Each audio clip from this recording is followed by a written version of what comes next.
Shalom Bapak Ibu Saudara, selamat datang dalam ibadah online GBI Grace Community Center. Merupakan sebuah kebanggaan bagi kami jika Bapak Ibu dapat beribadah bersama-sama dengan kami melalui channel YouTube Grace Community Center. Kami yakin dan percaya bahwa Roh Kudus dapat bekerja dimanapun kita berada. Karena itu saat ini siapkan hati dan siapkan roh Bapak Ibu Saudara untuk mengikuti ibadah ini dengan baik. Jika Bapak Ibu Saudara merasa diberkati dengan ibadah ini, silakan tekan tombol subscribe untuk mengikuti kami di channel YouTube Grace Community Center. Dan juga jika Bapak Ibu membutuhkan pelayanan doa, silakan menghubungi kami melalui nomor WhatsApp yang tertera ataupun juga mengirimkan pesan melalui Instagram dan Facebook GBI Grace Community Center. Terima kasih, selamat beribadah. Tuhan Yesus memberkati. Shalom Bapak Ibu Saudara, selamat hari Minggu. Kita bersyukur kita bisa datang kepada Tuhan dengan puji-pujian kita, dengan penyembahan kita untuk memuliakan nama Tuhan. Sebelum itu mari kita siapkan hati kita. Kita mau masuk dalam penyembahan kita. Mari kita satu dalam doa. Tuhan Yesus, terima kasih untuk hari ini Tuhan, karena Engkau baik bagi kami Tuhan. Penyertaan-Mu sempurna bagi kehidupan kami Tuhan. Ini kami Bapa, kami akan memuji, kami akan menyembah nama-Mu Tuhan. Biar pujian, penyembahan kami Tuhan dapat memuliakan nama-Mu Yesus. Terima kasih Bapa, kami siap memuji, kami siap menyembah dalam nama-Mu kami berdoa dan mengucap syukur. Haleluya. Mari kita naikkan pujian ini. Yesus, Kau sungguh baik.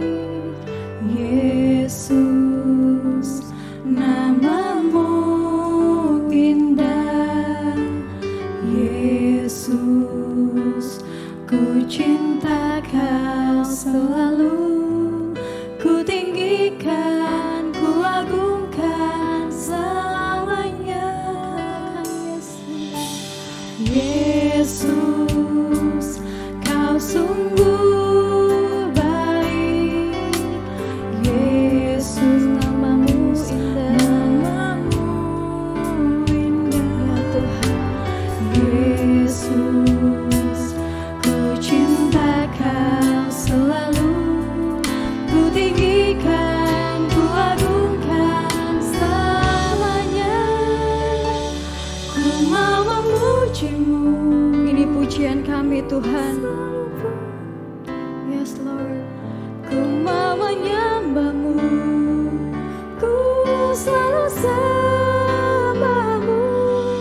Kau yang layak terima semua pujian. Kemuliaan hanya bagi Tuhan. Sebab kemuliaan hanya bagi-Mu Tuhan. Yesus, Kau sungguh baik. Yesus, nama-Mu indah. Yesus, ku cinta Kau selalu. Ku tinggikan, ku agungkan selamanya. Yesus,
memujimu, ku selalu pujimu.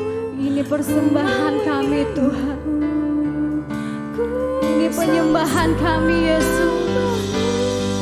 Kau yang layak terima semua pujian, kemuliaan hanya bagi Tuhan. Ku mau memuji, ku mau memujimu, ku selalu pujimu, ku mau menyembahmu, ku selalu sembahmu.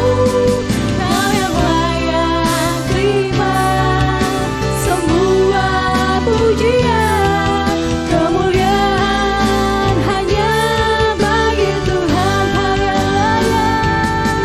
Kau yang layak terima semua pujian, kemuliaan hanya bagi Tuhan. Kau yang layak Tuhan, Kau yang layak terima semua pujian, kemuliaan hanya bagi Tuhan.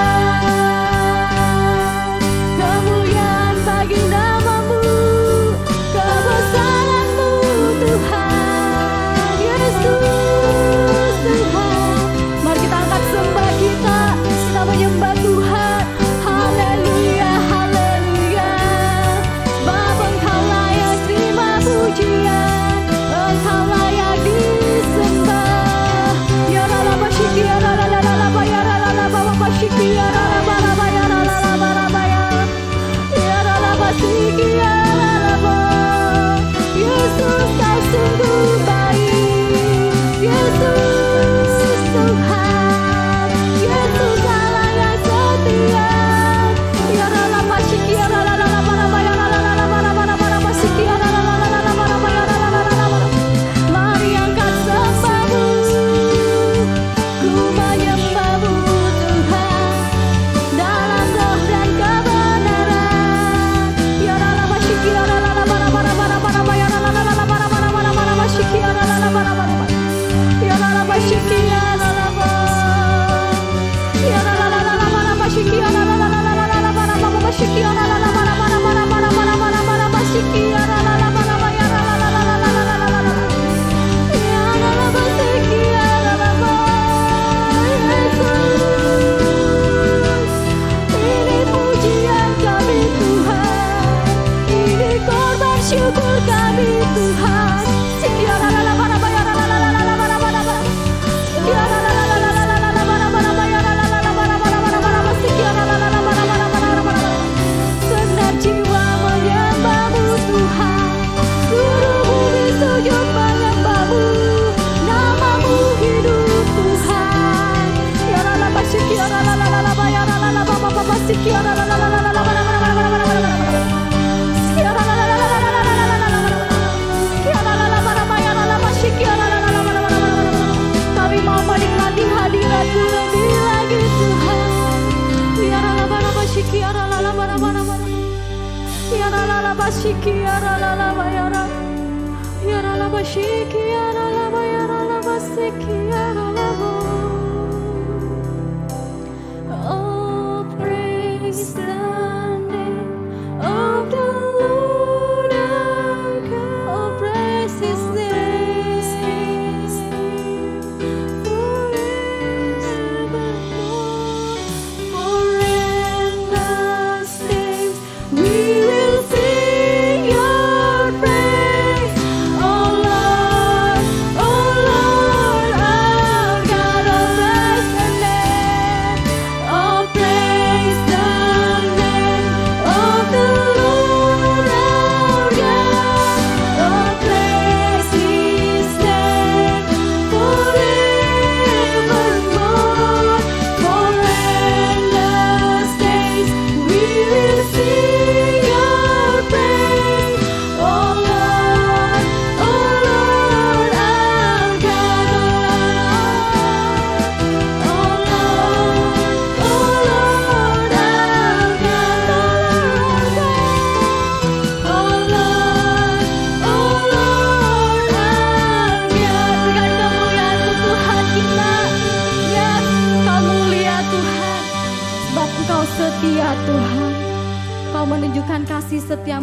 setiap kami Tuhan. Mari kita siapkan hati kita sebelum kita mendengarkan firman Tuhan.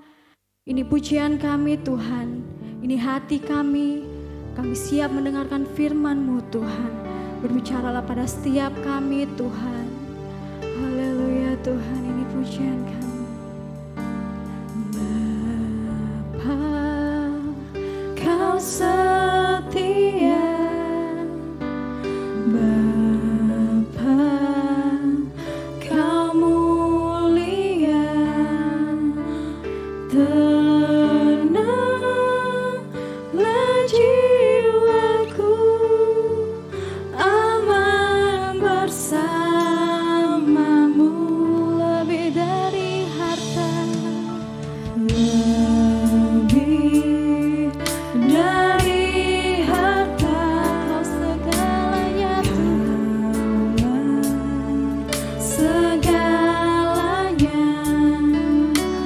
Tenanglah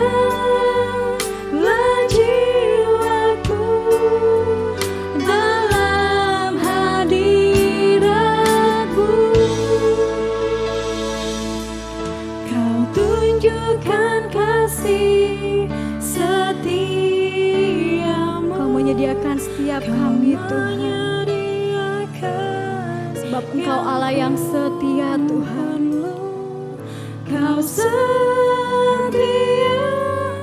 Kau mulia, dulu, sekarang, dan selamanya. Kau tunjukkan kasih setiamu. Kau menyediakan yang ku perlu. Kau setia, Kau mulia, Bapa, Kau setia. Amin Tuhan, Kaulah yang setia Yesus. Mari kita naikkan pujian ini. Bapa, Kau setia. Bapa, Kau mulia. Tenanglah jiwaku, aman bersamamu, lebih dari harta, lebih dari harta. Kaulah segalanya. Tenanglah jiwaku dalam hadirat-Mu. Kau tunjukkan kasih setiamu. Kau menyediakan yang ku perlu.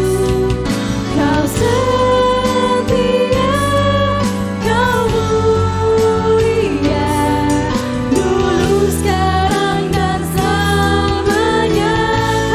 Tunjukkan kasih-Mu Tuhan, tunjukkan kasih-Mu. Kau menyediakan yang ku perlu. Kau setia, Kau mulia, Bapa, Kau setia. Mari kita katakan dengan iman kita. Kau tunjukkan kasih setia. Yes Tuhan, Kau yang menunjukkan kasih setiamu dalam hidup kami Tuhan. Yang ku perlu, sebab Kau setia. Kau mulia, dulu, sekarang, dan selamanya. Kau tunjukkan kasih setiamu. Kau menyediakan yang ku perlu. Kau setia,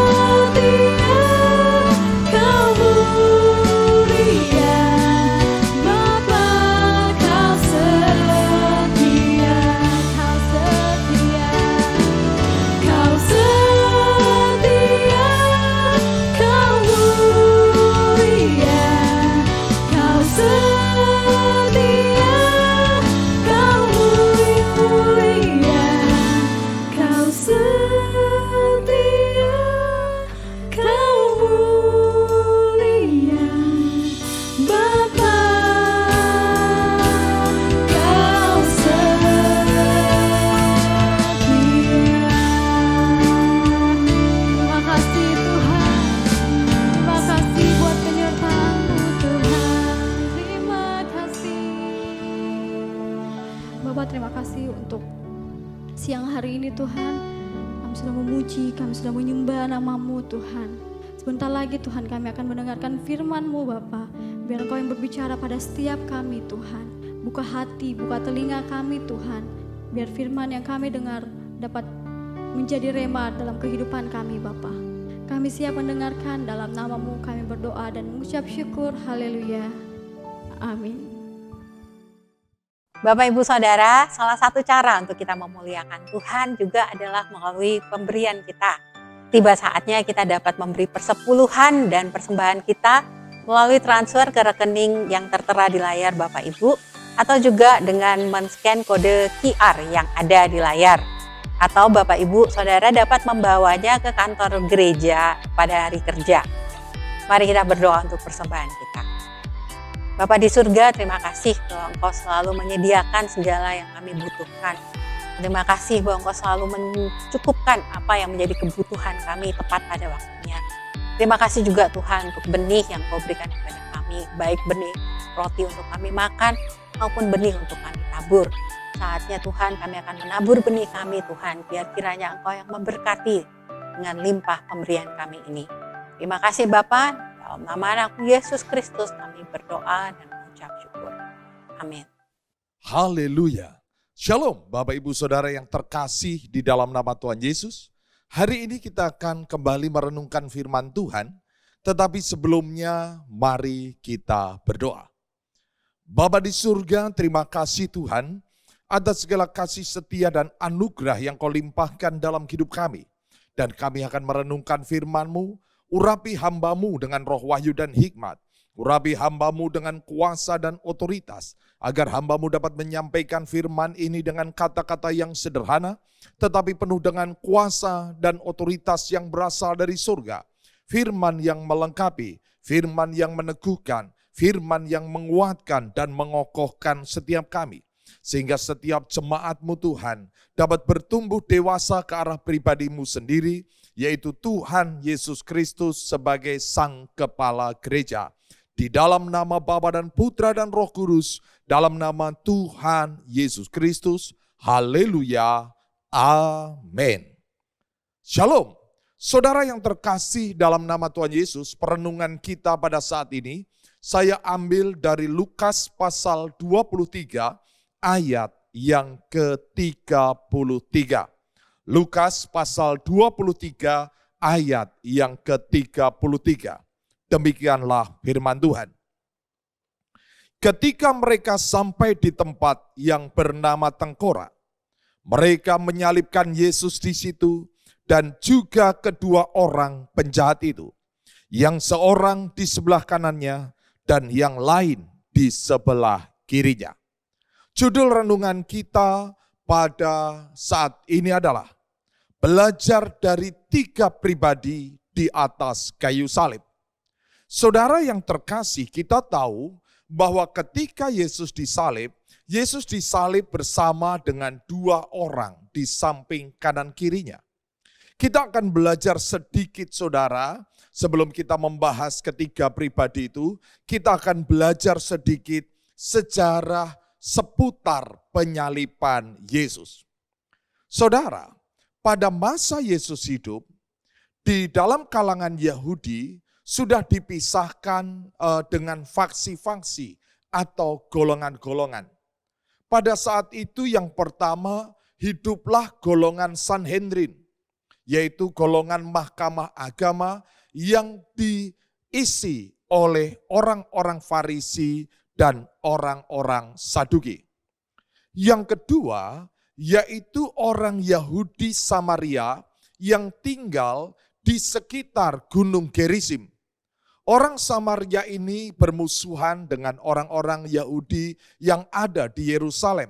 Bahkan kita melihat beberapa konfrontasi terjadi di mana orang-orang Yahudi yang hidup di Yerusalem tidak boleh masuk atau tidak mau masuk ke wilayah Samaria. Saudara, orang-orang Yahudi yang tinggal di Yerusalem menganggap bahwa orang-orang Samaria adalah orang Yahudi yang sudah kawin campur atau tidak murni lagi. Sehingga mereka memisahkan diri. Dan orang-orang Yahudi Samaria juga tidak menyembah di Yerusalem, di bait Allah yang ada di Yerusalem. Tetapi mereka membangun sebuah bait di Gunung Gerizim. Kita pernah melihat perbincangan antara Yesus dengan wanita Samaria, di mana wanita Samaria itu sempat bertanya kepada Yesus, "Di manakah kami menyembah? Apakah di gunung itu atau di Yerusalem?"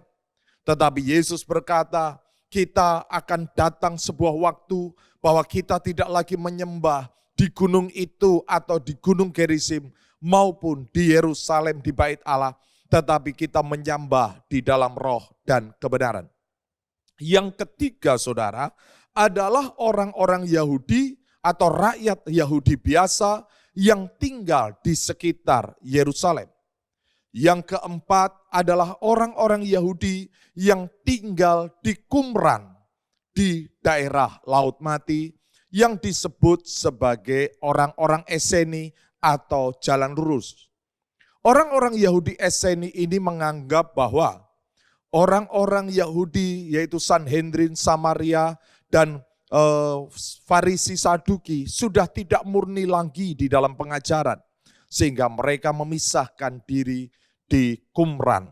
Kita seringkali mendengar ada sebuah peristiwa yang luar biasa, yaitu gulungan kitab Laut Mati.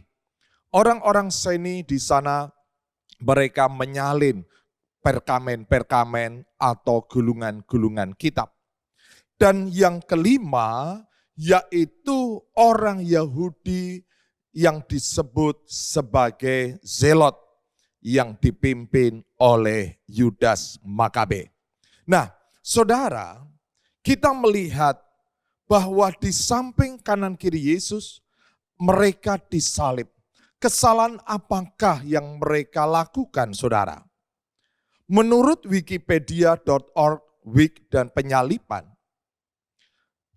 arti atau hukuman penyalipan diberlakukan kepada para pemberontak. Orang-orang yang memberontak kepada pasukan atau pemerintahan Romawi. Yesus disalib di antara pemberontak. Alkitab berkata di dalam Lukas pasal 22 ayat yang ke-37. Sebab aku berkata kepada kamu bahwa nas kitab suci ini harus digenapi padaku.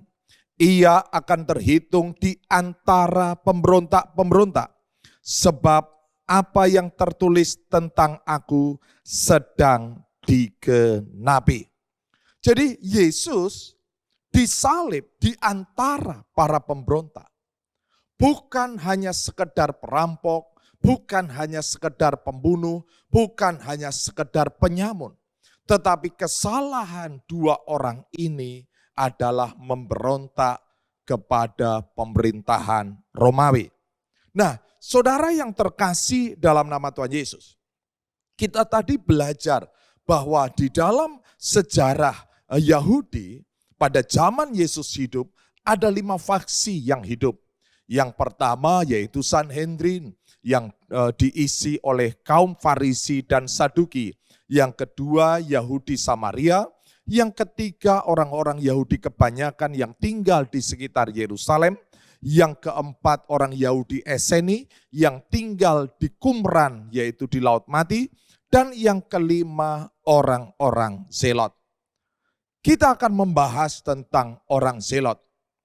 Orang Zelot adalah kaum Yahudi yang memberontak kepada pemerintahan Romawi. Orang-orang Zelot menentang penyerahan upeti kepada kaisar kafir karena mereka menganggap itu merupakan sebuah kenajisan. Orang-orang Zelot ingin mendirikan kerajaan Israel. Orang-orang Zelot ingin mengembalikan kejayaan Israel. Orang Zelot juga disebut sebagai Kanaim atau Zelotes, yaitu orang-orang yang giat melayani Tuhan. Saudara yang terkasih dalam nama Tuhan Yesus, mungkin saudara pernah melihat sebuah film dengan judul Ben-Hur. Mungkin di antara kita tidak banyak yang tahu bahwa Ben-Hur adalah seorang bangsawan Yahudi. Namanya Ben-Hur, seperti juga Benyamin, seperti juga Ben-Gurion. Kalau saudara melihat versi terbaru dari film Ben-Hur, yaitu ada sebuah cerita di mana Ben-Hur sebagai bangsawan Yahudi menyembunyikan seorang pemberontak yang telah membunuh serdadu Romawi. Dan pemberontak itu dari faksi yang bernama Zelot. Jadi faksi Zelot ini berperang secara fisik. Mereka menahan pengiriman-pengiriman logistik. Mereka orang yang radikal, orang yang giat melayani Tuhan, orang yang ingin menegakkan hukum Tuhan dengan kekerasan. Nah, saudara yang terkasih dalam nama Tuhan Yesus, salah satu murid Yesus ada yang dari faksi Zelot. Kalau kita melihat di dalam Lukas pasal 6 ayat 15, di situ Simon orang Zelot. Di dalam Kisah Rasul pasal pertama ayat 6 dikatakan, salah satu murid Yesus berkata, kapankah engkau mendirikan kerajaan di bumi ini? Mereka memiliki semangat untuk mendirikan kerajaan di bumi. Dan ketika Yesus datang, saudara, sebagai raja orang Yahudi, sebagai raja Israel, mereka memiliki pengharapan yang besar kerajaan itu didirikan. Tetapi kita tahu bahwa Yesus mendirikan kerajaan tidak di bumi ini, karena kerajaan Allah adalah kerajaan yang ada di surga.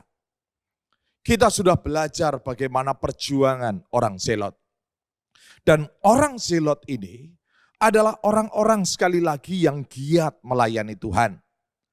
Di dalam Galatia pasal 4 ayat 4, orang-orang Yahudi yang hidup pada zaman itu adalah orang-orang yang tunduk kepada hukum Taurat. Demikian juga di dalam sejarah, orang-orang Zelot pun tunduk kepada hukum Taurat, di mana pada umur 8 hari mereka disunat dan diserahkan di bait Allah. Kemudian pada umur 12 mereka masuk sebagai anak hukum atau bar mitzvah. Dan kita juga ingat bagaimana Yesus pada usia 12 tahun dia belajar di bait Allah. Orang-orang Yahudi menyekolahkan anak-anaknya. Umur 5 tahun mereka sekolah dalam bahasa Ibraninya Mishnah, usia 10 tahun Talmud, usia 13 tahun Midras. Dan ketika mereka dewasa, mereka dibaptis dengan baptisan Musa. Bahkan sampai hari ini, orang-orang Yahudi pun setelah dewasa, mereka pun dibaptis secara baptisan Yahudi. Hal itu bisa kita lihat jika saudara ke Israel atau saudara melihat di internet, ada sebuah situs di Masada, di mana di situ tempat tinggal orang-orang Zelot. Di situ ada kolam baptisan yang disebut sebagai mikveh, bahwa orang-orang Yahudi taat untuk melakukan baptisan. Di Masada ini ada sebuah cerita yang luar biasa, di mana ketika ada 1.000 orang Zelot yang tinggal di sana dikepung oleh orang-orang Romawi. Mereka lebih baik mati daripada menyerah kepada kerajaan kafir. Maka dari 1.000 orang itu mereka memilih saudara 100 orang. 100 orang ini harus membunuh yang 900 orang. Dari 100 orang ini dipilih 10 orang untuk membunuh yang 90 orang. Dan yang sisa yaitu yang 10 orang dipilih 1 orang untuk membunuh yang 9.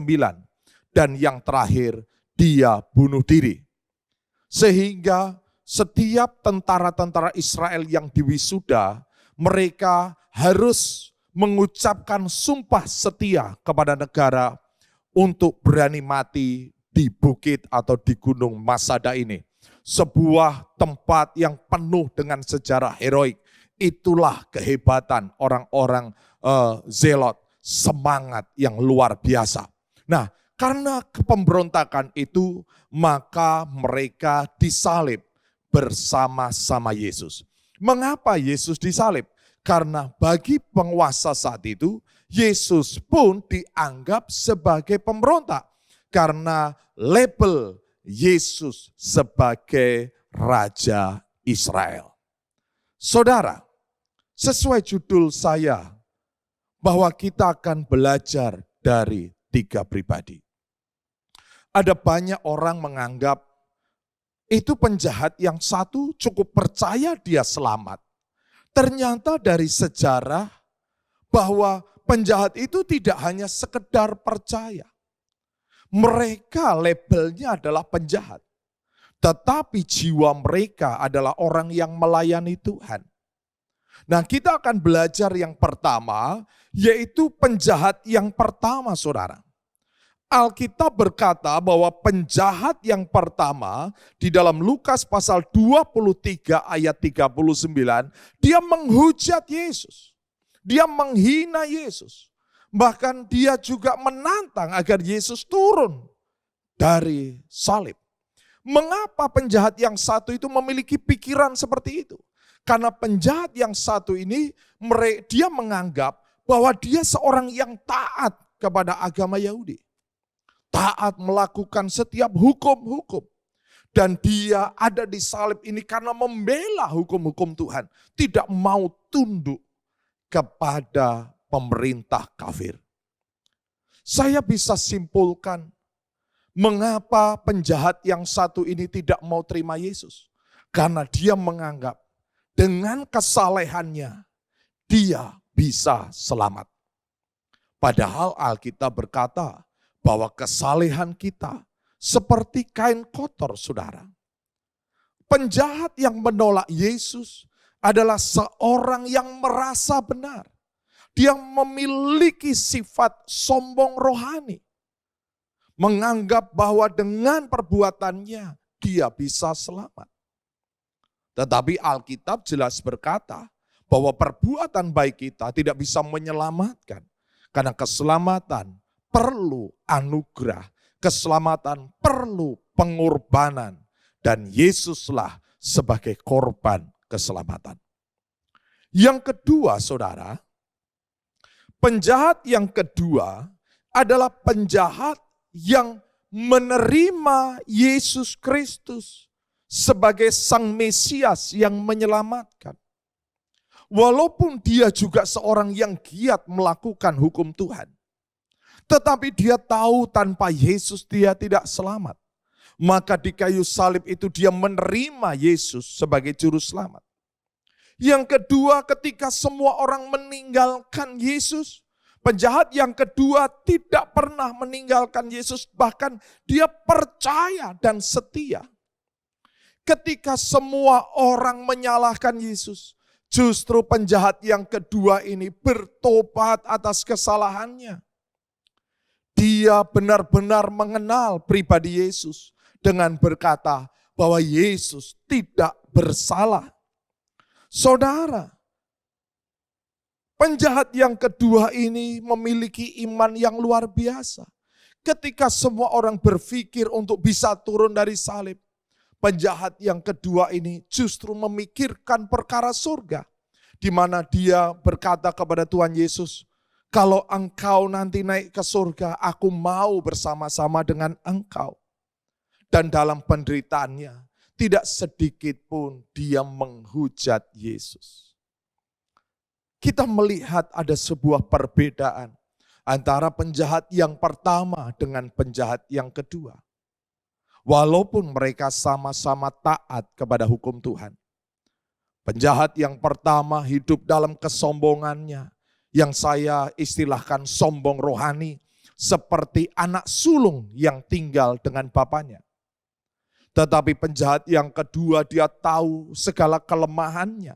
Dan tanpa Yesus dia tidak selamat.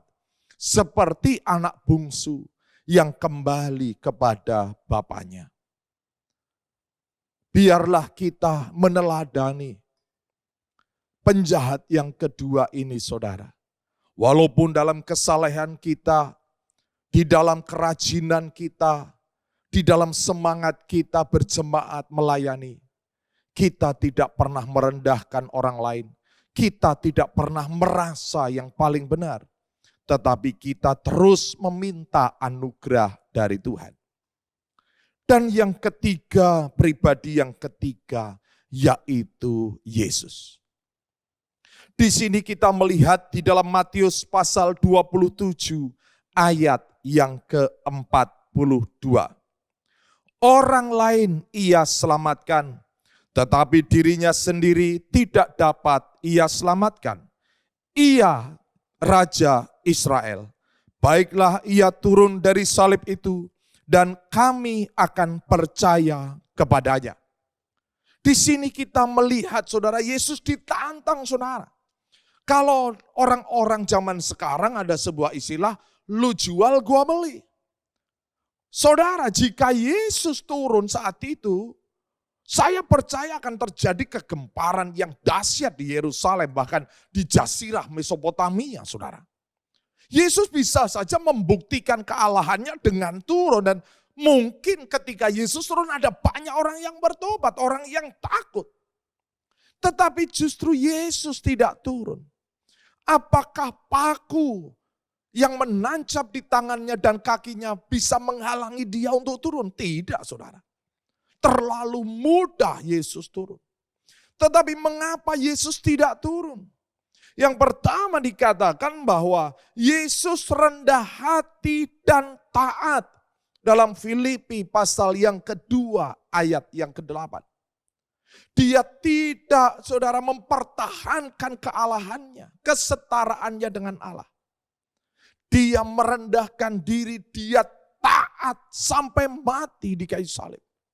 Saudara lihat sebuah pribadi yang luar biasa.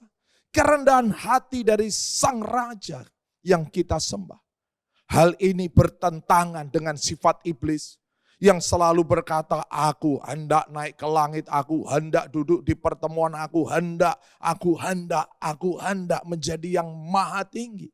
Tetapi justru Yesus merendahkan dirinya lebih rendah dari semua malaikat, saudara.